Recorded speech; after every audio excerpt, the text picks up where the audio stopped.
We're there. All right. Welcome, everybody, to the weekly roundup for August 9th, 2024. Nina's here somewhere I think and she's off screen for connected. a second, but she's coming back.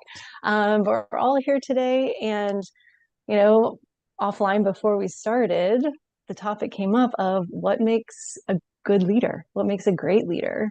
And, we were saying that there's so many books out there that you can read. And I mean, there's a lot of information, but sometimes it's just sort of innate on Yeah. people are just good leaders or they're not. I was looking through, I had something on LinkedIn that had stood out to me. It was somebody talking about the lessons they learned as a first time manager. And some of the things that stood out to me was one, making sure you talk about the tough stuff. Because he was saying these tough conversations, I would just hope they would go away, by not talking about them. And that backfired. So make Yeah. sure you have solving problems early, he said, helps the team to grow. So he keeps them growing. Celebrating the small stuff was a big thing. He was really focused on the big outcomes that they were looking for, but celebrating the small stuff was really helpful for the team. And then what was the other one? Let's see. I think it was being clear about being the leader. And I think we see That's this a a good one. lot. Yeah. Yeah. Like I've seen, maybe it's because a lot of studio owners are female presenting, but we just have like this sometimes a hard time stepping into that role and saying, no, this is the direction we're going. I'm taking this on. This is follow me, let's go. I got this. And so I think being clear about that sort of I don't know, I'm thinking too, like even in a yoga class, as the teacher, sometimes you feel like this ease because the teacher is in control and steering the ship, so Yeah. you can just get into your practice, into the flow, and that translates like a lot into studio ownership Yeah. and business leadership is like somebody has to be at the helm and and say, okay, I'm going to have these tough conversations, but I'm going to be friendly, but I'm still the leader. It's a very tough balance sometimes, but It is. It is. It really is a tough balance, and I do agree that particularly as women, sometimes we don't want to step into that power, and then when we do, we're accused of being bitches, right? And I kind of got that. It's like, it's okay to be like this, hard charging boss dude kind of guy and, be that way. But if you're that way as a woman, you're oftentimes labeled as a bitch because, and the other thing too, I think that's hard is when you buy an existing business that you were a teacher at. We've talked a lot about that, and that was my circumstance, as opposed to opening a studio and you're hiring the team. Is you inherit a team and you were part of that team, and then rising to that level of leadership. I also think can be a tricky navigation. At least it was for me, because then all of a sudden you go from being their peer to being their boss. And I think sometimes that's the other thing, that leaders try to be the peer of their staff. In reality, you're not. It doesn't mean you can't be friendly. It doesn't mean you can't have a relationship with these people. It's just that they're not your peer. Because you are as you said, you are a captain of the ship. So it can be a lonely place to be as well, slowly. which is why, groups like the YC and places like that are so helpful, and reaching out and finding like mastermind groups. I was in a mastermind group for a while with a bunch of female entrepreneurs, all yoga studio owners. And that was really empowering too, is seeking out other women, or not just women, but other people in a similar position as well. So, what are the hallmarks of a good leader? I mean, I just Googled it before we got on. There seems to be like a general consensus, right? And I think it's like, I actually Googled it, and AI says integrity, empathy, self-awareness, communication, decisiveness, which I think is interesting, positivity, adaptability, accountability, resilience, right? These are all some of the traits that are kind of generally accepted as hallmarks of good leaders. And Nina, you shared one from, what were you, the thing you were talking about? That leaders inspire leaders. And like that true leadership isn't about hoarding the thing, but giving it away. Yeah. And inspiring others to rise up and delegating. Yeah. Letting Trusting go, your team. trusting Yeah. your team. I think that's when I see that people like, it's hard. It's like to It's give up that hard. control. Yeah, and sometimes that it like lives in the you don't even know that you're doing that. Yeah. When I heard that, and I was like, oh, let's shine the light on that part of, am I being that way as a studio owner? And it was like, yeah, in some areas I am. And then what I found was in the beginning, it was hard to let go of control and like want to micromanage the whole thing.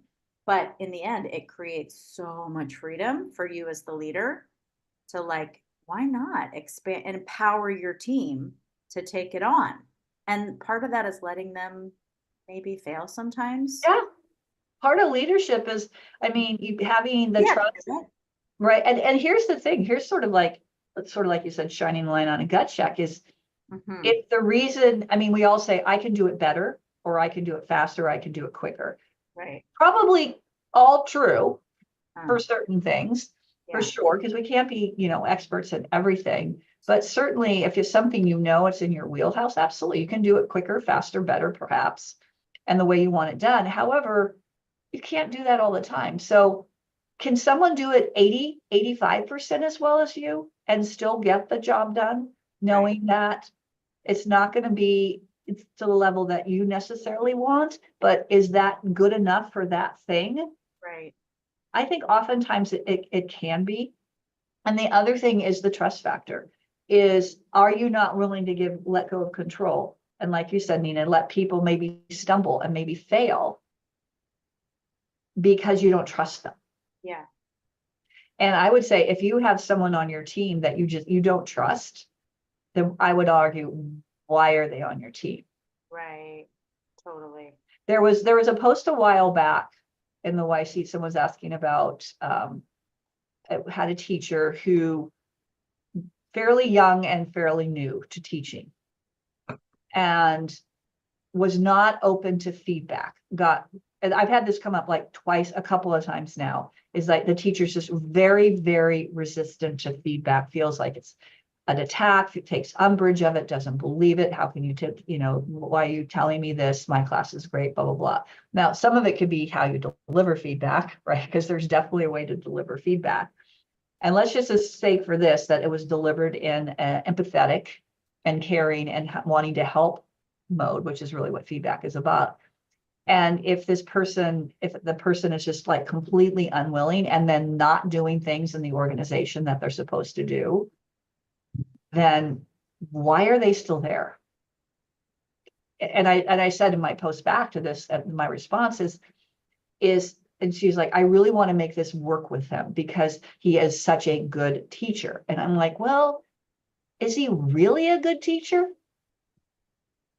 If he's not doing all these other things, does that define good? Just because maybe he's popular and his class is full. Yes, that's one thing. And if he's, like I said, not open to feedback, not following the SOPs for the first visit flow and things like that, then why is, if he's not even doing that and he's not willing to do that, then why is he even still on your team? He might teach a good class, but he's not a good employee. Yeah, he's not a team player, Yeah. So, I mean, yeah, you could have a schedule full of prima donnas if you want to. In fact, Josh has talked about that before. Like, if you want to just have your teachers be the rock stars, and that's all they do is show up and teach, then you damn well better have the support at the front desk. You better have all those other things and have people there to support the processes, right? Yeah. For me personally, I wouldn't want someone like that on my team because one of my ethos is feedback. Yeah. Personally and professionally. But that's how I grow. And so that needs to be integrated into all areas of the business for me. If it's my business, Yeah. then everyone needs to be open to feedback, period. Yeah. I And that would- kind of goes to the one, the hallmarks and all these things like that popped up on Google is self-awareness as a leader. yeah. And That's what I'm that, saying. Like there's so many books and things you can read, but unless you're reflecting and saying, do I really do this? Or I don't know, am Yeah, I we can't able to always change? Yeah. see ourselves. Yeah. well, there's also an interesting thought too. And in fact, thinking about it, I may have written a paper on this. Interestingly enough, I got my Master of Arts in Organizational Management and Human Resources Development, which is all like the HR side of it. And then I'll be straight up honest, I didn't do the HR thing very well at my business because it was just hashtag Terry's dad. You just do it because I said you do it, and that's all. There's no talk about. It's just like, anyway. But I remember I wrote a paper on, or at least researched a paper about management versus leadership. Ah, And that because good managers don't necessarily make good leaders. And ooh, conversely, good leaders don't necessarily make good managers. yeah. What are some of the distinctions? Well, some of the distinctions are, good managers are good at delegating and like task oriented, things like that, operations, systems, blah, blah, it's a little bit more into the day-to-day stuff. Daily ops. The daily ops, whether it's a sales, whether it's market, whatever it is, a leader has to have the holistic approach and has to have the ability to get out of the weeds. Yeah, big picture. And the ability, here's the other thing, to let go. Hmm. Right. And to have that forward facing mindset.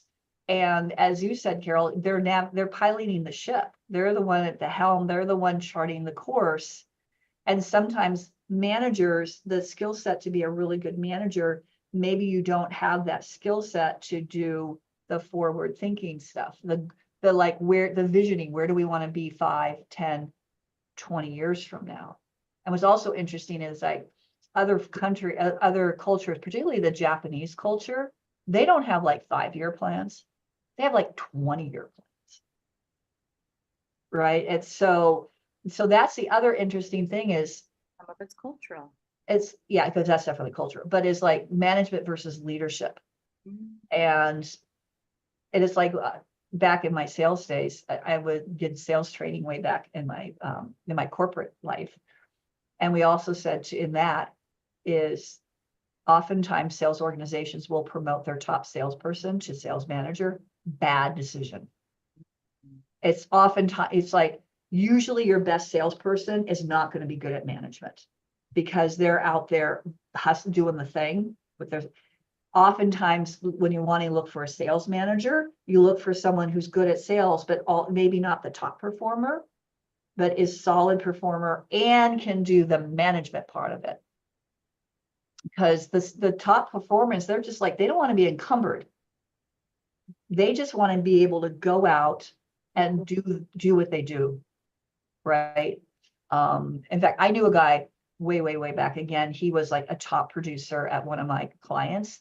And the way he did it is he hired his own personal assistant and trained her on their systems and everything because he couldn't get the level of support that he wanted from the customer service department, their customer service department. So he took it upon himself, hired and paid for this person out of his own salary, but it enabled him to be like a 7-figure salesperson. When everybody else in the company was, maybe there were a few in the 6 figures, but most were like not. So I thought that was really interesting as well. So I know kind of going off on tangents there, but Carol, what do you think? Difference, management, leadership. And as a leader, what do you feel is your biggest strength? Let's do some self-report. What do you feel was your biggest strength as a leader? And what was the area you feel that, I'm not going to say lacking, where you felt that you struggled in and like really wished, where an area you struggled in? For sure, I struggled with letting go because I'm definitely that person. It's easier for me to do it. It'll be done the right way. I have always struggled with that. But when I did finally do it, it was like my world just opened up and I felt like I had so much more time to do the other things. So, I mean, SOPs are the key. They're the chef's kiss. Like then you can feel really confident that the thing that you want done is getting done in the right way. Um, I think some of my strongest leadership skills were to be able to have those tough conversations in a neutral way that like we didn't let things get swept under the rug. We would have the conversations, whether it was with a tough student or, within the organization. And it never bothered me like to be perceived as a bitch. I don't think, I mean, I kind of Wow. take it or leave it. This is on my shoulders and this is what we're going to do. And if you're not with me, that's fine. We're just going to part ways and it's all good. But I never really, I mean, my business partner, in fact, was the person that was like, can you have that conversation? You're so much better at it. Because all she wanted to be is like, and you look really pretty, but can you do this a different way? Like, she just couldn't. And Wow. so anyway, I think we balanced each other out Yeah. really well in that way. So we were lucky. And she's my work wife forever for that reason. But yeah, so I'd say that was my strong suit, was just like being able to Okay, go there. if you could do one thing over, if you had one do-over in the business, from the beginning, wherever it was in your career there, what was the do-over and what would you have done differently? In terms of like, well, Any- I and would have, leadership. I would have had I would have had those SOPs in place from the get, and have people doing things, like trusted people much earlier in running the business, because we spent a lot of time doing everything ourselves. We were definitely in the weeds for way too long. And I think the business, well, I don't want to say the business didn't grow. The business grew really quickly, actually, because we were kind of early into hot yoga, But when things were turning, When it we could have plateaued. pivoted. Yeah, we could have pivoted sooner and made our lives a little bit easier. Yeah, Um, I see with people I know like you that were early on with particularly Bikram and hot yoga, because mostly Bikram, because that's our backgrounds, is that those that kind of came on board late 90s, early aughts, like took off, particularly like when I went to training in 05 and like from 05 to like 010, 010 to like just, and then and I think not coincidentally or uncoincidentally or not surprising, it kind of hit that plateau when everything broke about Bikram. But then it was like, now it was that was when I think a lot of the Bikram studios particularly is like, now what? It's like they just enjoyed a lot of growth and then boom, they hit it. And this is about the time that Josh actually started doing his thing too with Nomad. well, and that's what, like you were saying earlier, we felt like we were just on an island.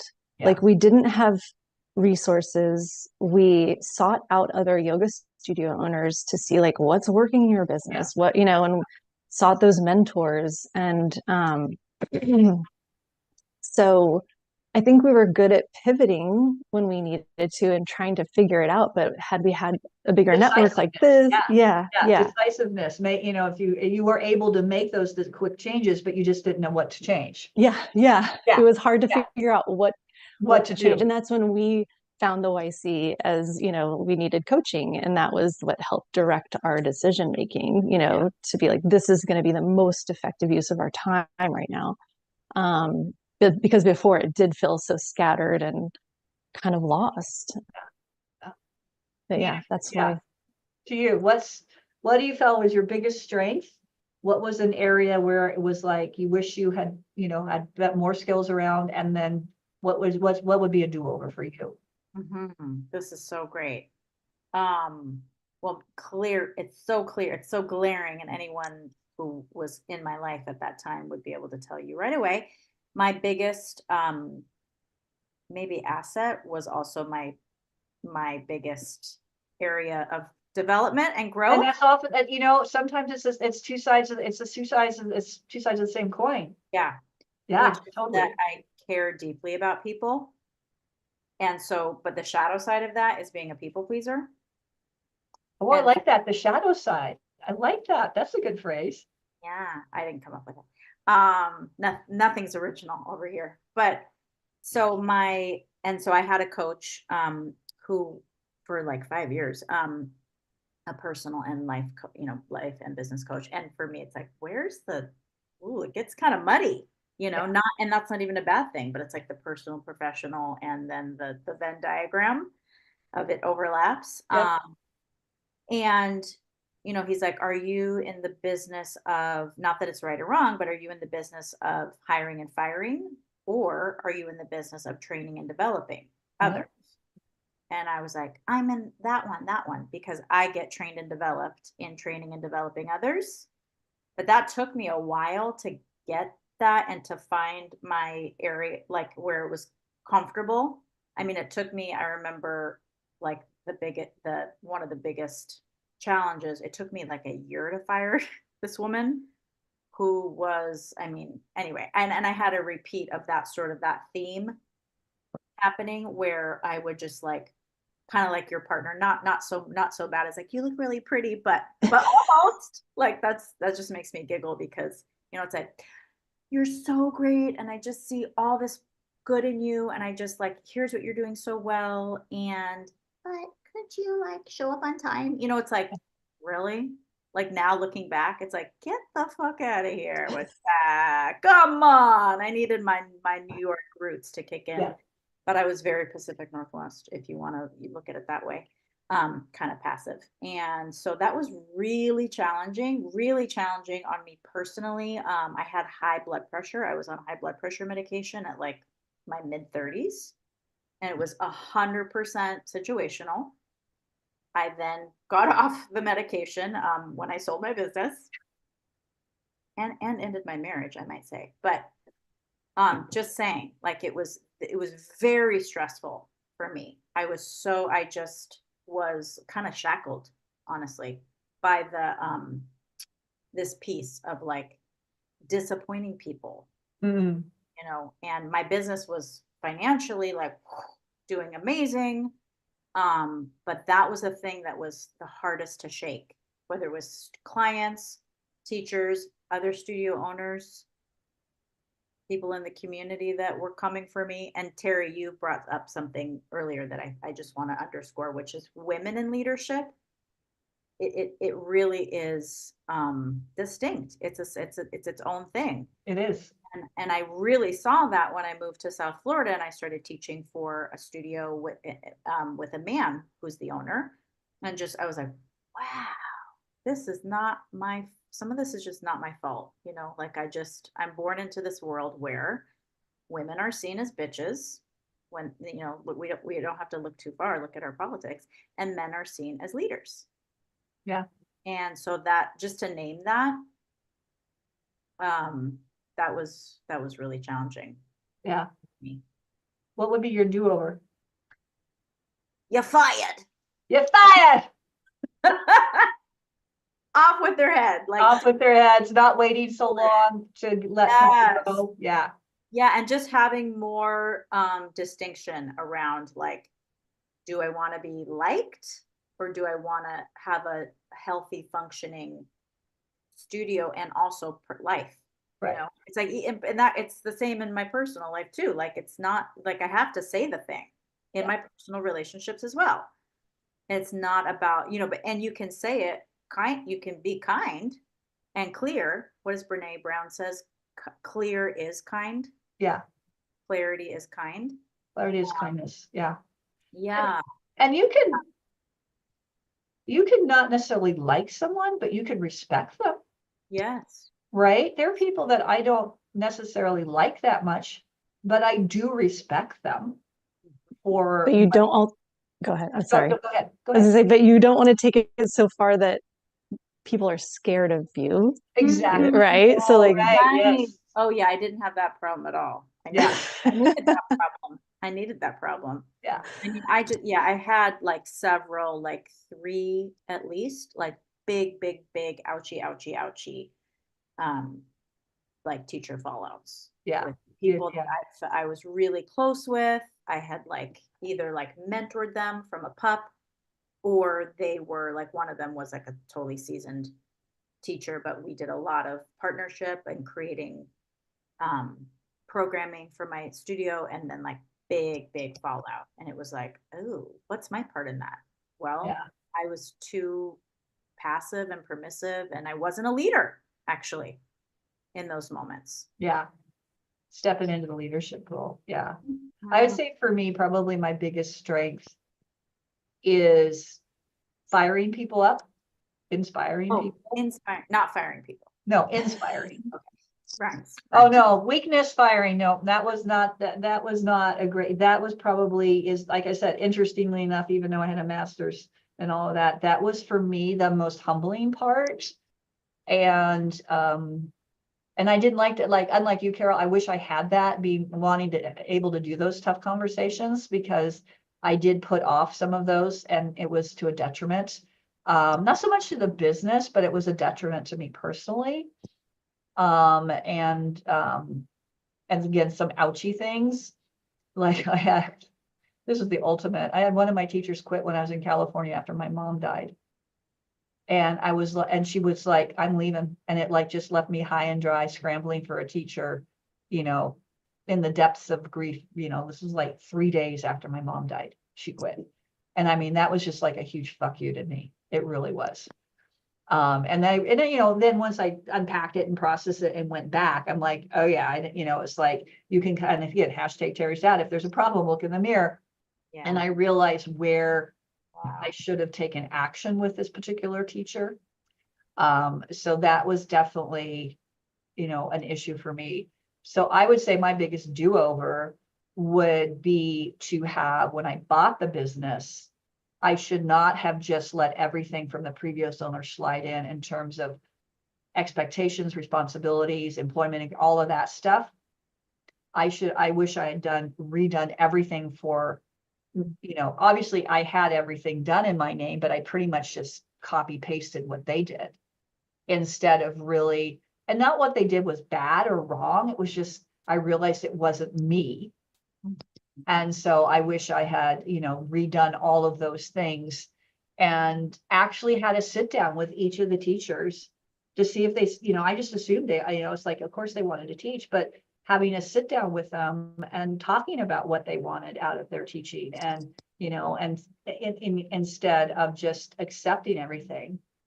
And then seeing if they were on board. And also having a clear direction. I didn't get that till several years in. That's the other thing, is like, what is the direction? What are my core values? All of that stuff. And this is just, anybody listening to this is a good lesson if you're buying an existing business. You don't want to go in with like a sledgehammer and, just, what is it, scorched earth. Although I was gonna say some people do that. They some people fire do that. everybody, and Yeah. then you have to, interview Yeah. for your job back. That Yeah, happens. Josh said that he worked with I don't know if he worked with them or he knew, and guess it was interesting, it was a man. It was a man, a dude bought a yoga studio and he fired everybody. And exactly what you just said, Carol, then everybody had to apply and they had to be interviewed and then they had to, so I like uh, that. I know. So that just changes the whole energy. And it's Yeah. not even like nasty. It's just like, okay, everybody, Not fresh. Let's it's get your agreement re-engagement. terminated with the sale. If you want to continue, I need a I sit down. love it. Usually when most people buy business, they want to buy the employees. They want to buy, Right. they want the staff to stay because otherwise but again, it can be, Yeah. it was just, so I think there's that fine line is, you don't want to go in with scorched earth. And at the same time, you want to establish what it is, what you're going to do as a leader, which also circles back to, and we've talked about this a number of times, is you need to decide I think also, what are your core values? And I think there should be a congruency between personal values and your business values. I don't, what do you guys think? I mean, do you think you could have like completely different values? Or I don't know, it just seems to me like if you value certain things in your personal life, it's, I don't know, what, if your business is set up completely different, then aren't you constantly in conflict with yourself? I think we take ourselves everywhere. Wherever you go, there you are. Dang it. I mean, particularly I think in a small business and, an entrepreneur. Like, I mean, when we get to the corporate, but even at the corporate level, I mean, It's still made up of people. it's for still made now- up of people For now. for now, right? And I mean, I've known people like I couldn't work for that company because I don't agree with their values as a human being. I can't work for this Right. company because of this, or I can't work because of that, because that goes against one of my core values. So I don't know. Yeah. I think all of that, again, part of leadership is knowing who you are, Mhm. Yes. and 'Cause what, you can't, and even that projection of like that 20 years out, well, Yeah. what's happening now? yeah. What's Yeah. Now. I mean, it's like we all evolve and grow as people, hopefully, Mhm. right? And I guess to thine own self be true. Mhm. Yeah, interesting. Mhm. Yeah, kind of interesting how leadership, management, core values, SOPs, all of that stuff kind of weaves together. Yeah. And I think when everything's in sync and harmony is when the business thrives. Yeah, definitely. I mean, in my personal business journey, yeah, in the beginning it was like throwing spaghetti at the wall, that whole thing. Then I got some SOPs and some structure and some systems and okay, some job descriptions and some front desk and a manager and it's like okay, but and so yeah, everything was moving and grooving, but truly like my business took off when I left the country. I mean, kind of when I left the Yeah. state because I went as far away as possible, and you're still in the continental U.S. Yeah.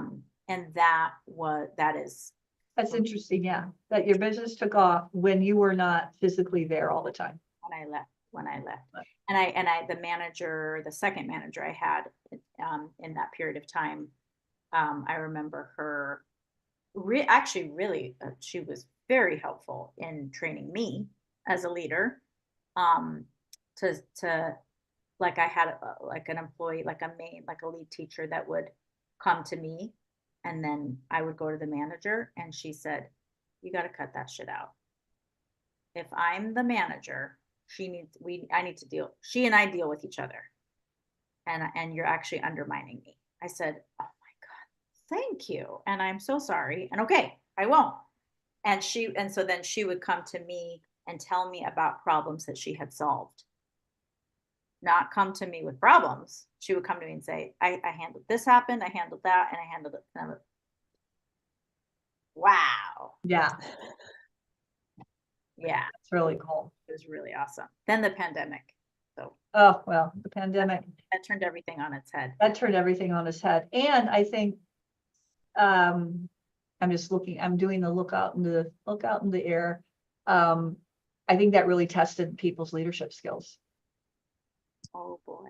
Yeah, Yes, I think it it did. really tested people's leadership. Well, skills. that's so interesting because no shade on her, but she freaked out. I mean, so many of us did. I did too in my own way, but she quit and gave me no notice. And then I got to see who I was again in leadership. So I was like, okay, boom, this is my business. Here I am, hands on, like running it from Florida. My business is in Seattle. Well, I think here's another, hallmark I feel of leadership, and it's not that I am a parent, but I do know this, is that modeling the behavior you want. So it's like your staff is going to take cues from you, just like kids take cues from you, right? So if you're always uptight and anxious and you're stressed about something, the pandemic is a good example of that. I mean, that's an extreme example, but when we look for leaders, during, in a time like that, it's like you as the leader, even if internally you're like, oh, like if you project, I've got this, I'm going to come up with a plan. This is what we're going to do right now. I'm working on blah, blah, blah. And you're showing them that you're in charge, you're in control, and you're not panicking, then everybody takes that collective breath and calms down. So that's the other thing about effective leadership is your staff will take their cues from you. And conversely, if you're in the studio and you're being a naughty student in the room, right? We all know naughty student, and then guess what? Your staff is going to do this. If you're not following your own rules, then how can you expect your staff to? Right? If That's you a show big up, one. Yeah. that's a big one. Yeah. If you show up late, yeah, I mean, of course, everybody, there are times when but if you're habitually like a few minutes late to, particularly if you're, let's just say you're on the schedule for the desk or you're on the schedule to teach. And if you require your teachers to be there however much time before, and you're coming 10 minutes before instead of 30 minutes before, right? It's like, oh, well, it's do as I say, not as I do, kind of thing. So I think that's part of it. And here's another one. What do you guys feel about this? Also, as you said, you're lifting people up, right? It's like good leaders build good leaders. So as a yoga studio owner, as a good leader, if one of your teachers leaves to open their own business,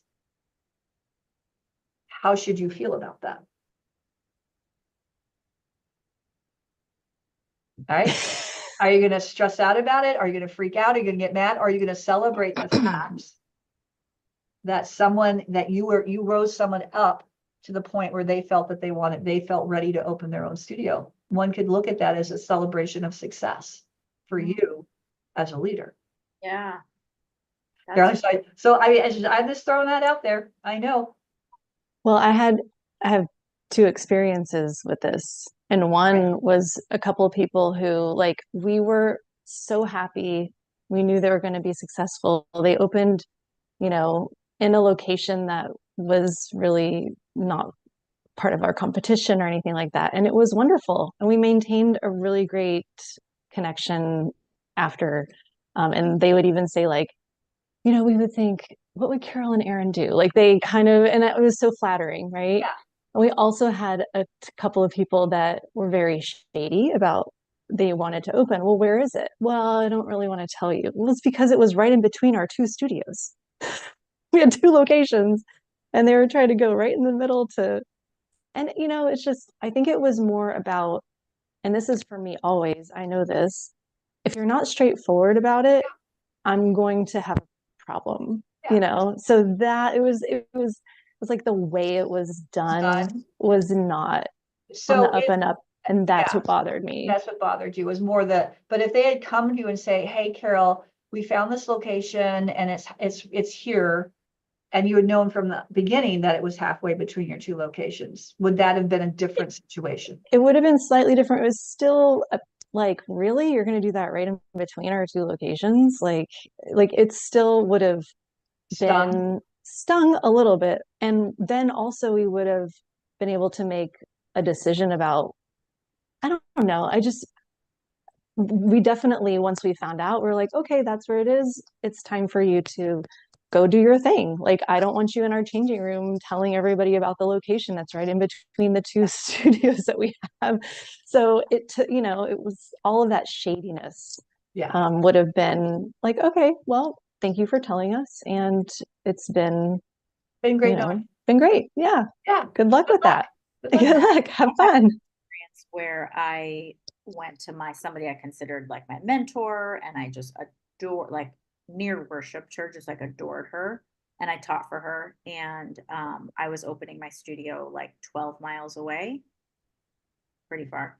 And at first she's like, you can stay here as long as this process takes, and I understand these things take time, and like, we love and adore you. And then it like flipped, and she fired me, and that was fine.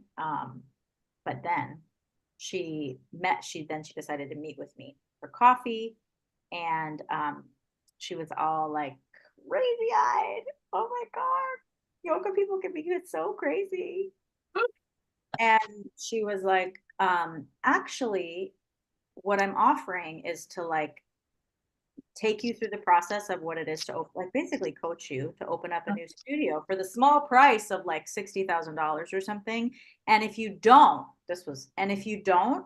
I'm going to open I had already signed my lease. She's like, I'm going to open right here, a new location right here. And I was like, oh, namaste. Really? Wow. Wow. She was like, I would say that's someone running scared and just being retaliatory. I would not call that person a good leader.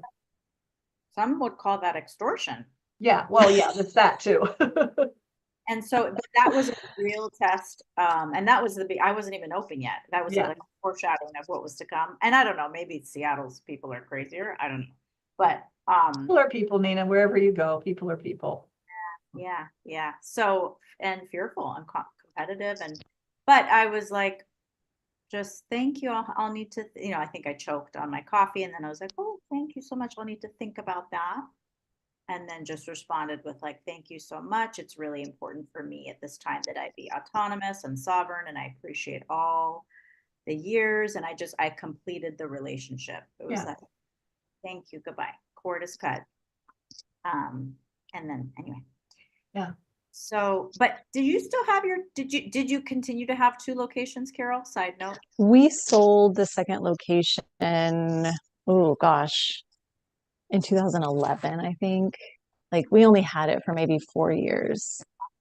It was right in the middle when both my business partner and I had young children, like we were, having babies, and it was just, we didn't have systems in place like we should have. I mean, we had a manager out there and things like that, but it was still, It was becoming more of a burden. yeah. And the thought process was like, if we can do one really well, we'd be happy with that instead of having 2 and feeling like, oh, I'm not a good mom this day and I'm not a good business owner that day. Like we felt pulled, Yeah.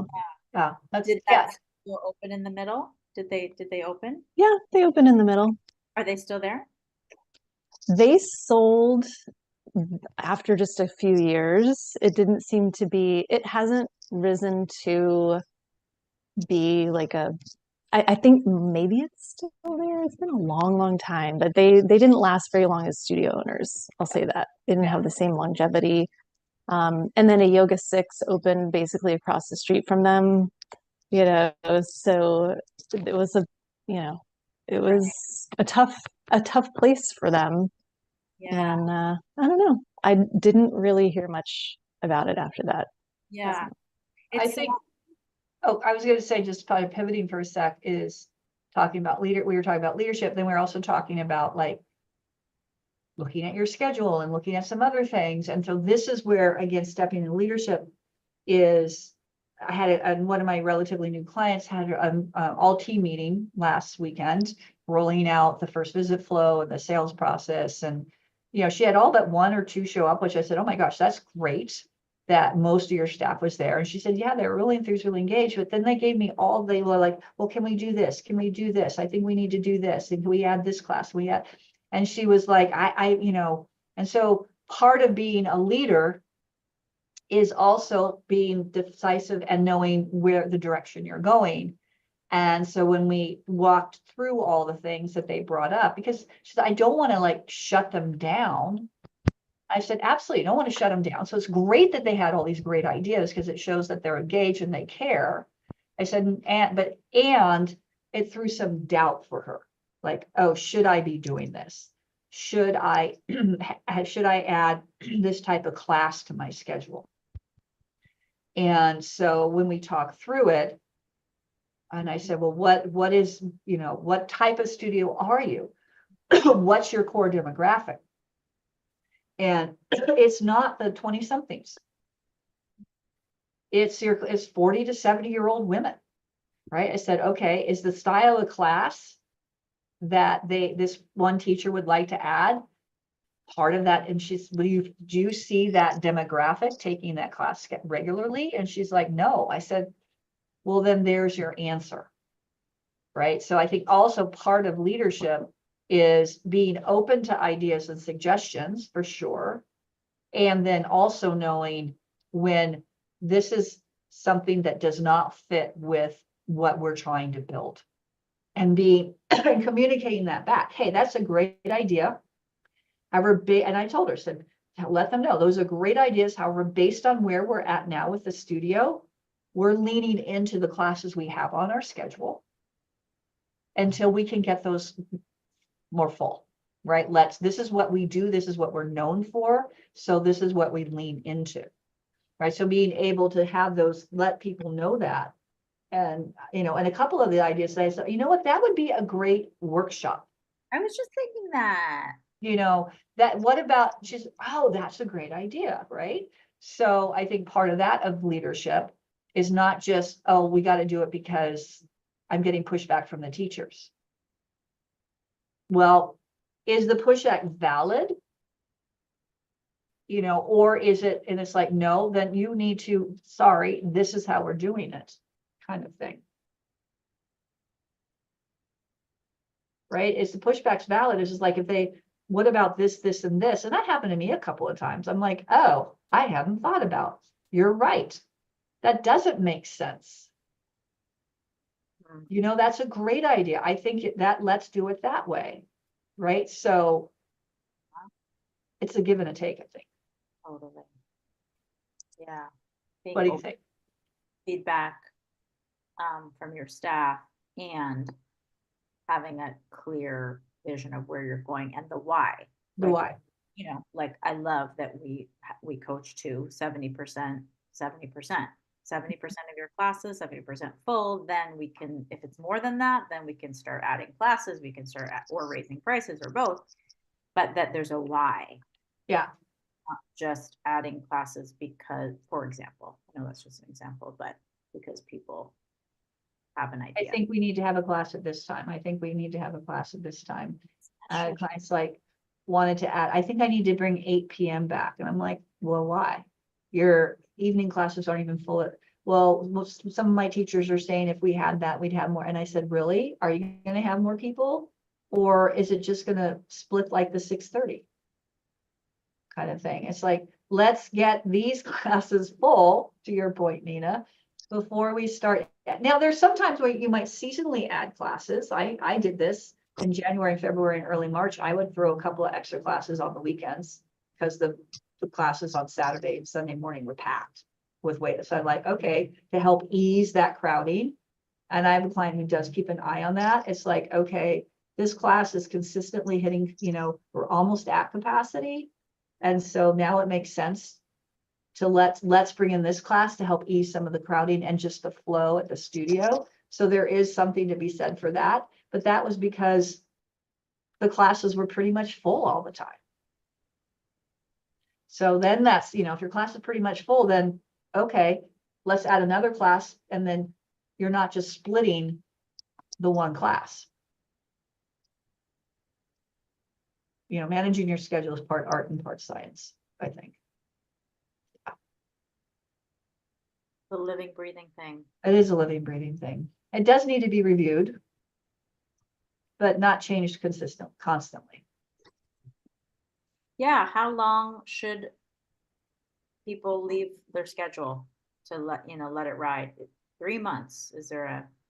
I don't know. I think that, I think that if you put a new class on the schedule or a new time on the schedule, you need to give it time to build. And I think typically 3 months is generally will give you a good idea. 1 month is not enough, even 2, but 3 months, I think if after 3 months it's just not taking off, then either it's the class or the time. I know, Carol, what did you find? Yeah. What do you feel about that? There were occasions where right away this was a bad idea. We're pulling it. But yeah, I think we got really strategic about it. And when we added something, we started with pop-ups. And Yeah. we would do a little bit more like a ramp up to it and like, what's the interest? And people were asking for it. So there was a bit of that lead up. And then when we would put it on the schedule, we would leave it for several, 3 months minimum to make sure and let it build. That's a huge piece of it. You have to let people sort of adjust their, schedule to what you have going on. So Yeah, totally. I And don't know. another good one is too many styles. How many styles is too many styles, Yeah. right? It's like, I like the coach, I had a couple of new clients, like looking at their schedule, I'm like, whoa, there's so many different class types. And then when you look at the description, I'm like, what's the difference between this class and this class? Well, I said, then let's standardize on the, and let's call them all the same thing. Yeah. Because there was so many different, I swear every day had a different type of class. And she said, oh, well, because that's what the teacher wants. It's Tuesday morning flow. It's Yeah. Tuesday sunrise. Oh, That's the mistake. It's not what it's not what the teacher wants. It's what you want as a studio and how you want that class to be. And that everybody's teaching to that style. So if it's a slow flow class, you're not going to do an intense, you're not going to do a intense power flow. Right? And if the class says a warm class, temperature about 85 degrees, you don't go in there and crank the heat up because you like a hot class. Right? So you're the zookeeper. Not, don't let the monkeys run the zoo. Right. I guess. Actually, this is a good one. We talk about that. I've been meaning to do a post on this. We talk about the sales training. When are you not the yoga teacher? You're always the yoga teacher. I can't tell you how many times in the grocery store. Oh my God, this is Derry, my yoga teacher, right? You're always the yoga teacher. So let's take that to one more level. When are you not a yoga studio owner? don't get caught on the road rage. I mean, when you go into another studio, friends, are you like counting the number of people in the room, trying to calculate how many matches they can get in there? Are you watching what's going on? And you're like, oh my God. Again, that's why I don't have a yoga practice in Dayton, Ohio, because every studio I've been to, I've just been so underwhelmed. Right? So this is a really good, I had a client that was on vacation a few weeks back, I guess, yeah, July, whatever it was. And she was relaying the story to me. She went to the studio and she read the description. It was a standard vinyasa flow. It was a gently heated class. They said about 85 degrees. It wasn't hot. They said, like, we heat the room, like warm. I don't even know if they call it warm, whatever it is. And so she's like, okay, great, fine. Because she does hot at her studio. And so she showed up, and first thing she walked in the room, it was not warm, it was hot. Mm. And second thing, the description of the class that was on the schedule was not the class actually that the teacher taught. And she was fine with it. Her only thing was like, if I'd known they were going to have the heat, I would have brought a towel, a mat for my towel, right? A towel for my mat. Right. It's just like, I just was like, if I'd known they were going to have it that hot, I would have brought the appropriate, I would have worn a different outfit. But she said, yeah, the class was fine. But she was kind of sitting there afterwards and she overheard a couple of people talking, and it was two teachers. And the teacher was like, why did you have it so hot? She said, oh, the teacher before me, she cranked the heat and I kind of liked it. So I just kept it hot. Right? It's like not a good thing. It's like, you got to teach the class that's on the schedule and what the conditions on the schedule, and your teachers can't be going in there and fooling around with it, because that creates client dissatisfaction. That's one of my biggest pet peeves. Like, the expectation is this, right? And it creates this mistrust, from the client side. Well, I walked in and this is not supposed to be a hot class, and here I am, like sweating like crazy, that was something, it was like we were really conscious about keeping things very consistent per class. Like, even just when do you flip the lights off or on? or what type of lights are being, because we Yeah. had the little Oop, she froze. I think she's gonna say they had the little, because I've been to this her color old. are they? Like we just like little things like this. I was like, really? Oh, did I You freeze? froze. You froze. You froze when you said we had these Knew little. what you were gonna say. I knew Yeah, you were like exactly. the little lights for like The lights. for IHP. Yeah, I knew where you were Yeah. going with that because I've been to your old studio. So Yeah. yeah, And yeah, it makes a difference and it creates that rapport, I feel more, a trust exactly with the students. with the and things like the music, Mhm. the type of music. The music fits the we were at a studio where the music had nothing to do with it. It was just like so incongruent to the class that was being taught. It just made absolutely no sense. The music that, so, and again, it's not that you're saying you have to play this song or this song. It's like defining the SOP. This is, in this style of class, this is the type of music. Like I love like IHP because Gabby Walters, the sort of, I think the marketing genius behind Infernal Hot Pilates, she's like steady 130. Right? It's a steady 130 beat because, and if you have it, I mean, it's a great workout beat, right? It's a steady 130 is like boom, boom, boom. It's also a good walking beat, steady 130, 135, like a good brisk walk, just as an aside. But yeah, so it's like defining all of those parameters to create that consistent client experience, because otherwise it's like people want to know what to expect. And if you're constantly changing it, or the teachers, that's another thing, is doing an audit. It's like with one client, it's like, well, why was this class, it was the same style class, it's the same class description, it was the same time of week, same time of day, and a couple of days a week the classes were super full and the other it wasn't. And it turned out that the teacher on the not float was not teaching the class they were supposed to teach. They were mixing it up. They were not teaching what the flow was supposed to be. And therefore, the other days of the weeks, the teachers were teaching it. So those classes were fuller because they were teaching what they were supposed to be teaching. So, yeah. I know, how do we get from leadership to class schedule? That's pretty good. How we It's type all that. related. Yeah, It's all related. everything's connected. Everything's connected. Everything's yoga. Yeah, Right? exactly. Everything in life is yoga. Yeah, I don't know. I think that's pretty good for today. So what are your thoughts on leadership? What are your favorite leadership books? There's plenty of them out there. Do you have a favorite book that's maybe inspired you, gave you something, to think about, maybe changed? I love Simon Sinek's. It's not really leader, but it is in a way, it's finding your why. Simon Sinek, he writes Brene Brown. She's a great author. Some of those other folks out there. So yeah, so what is it that inspires you? What do you feel are your hallmarks of leadership? And like we did before, what would you do over? What's the thing you do well and what's the thing you struggle with in leadership? Let us know. And maybe we can talk about that on a roundup one day. That. And for me, it's always, I think for a lot of people, it's human beings. It's the people side. It's managing the human beings. That's always the equation that's unpredictable, I think. More so, I think, than a lot of other things. I think, yeah, maybe a pandemic would be, but even that, I don't know.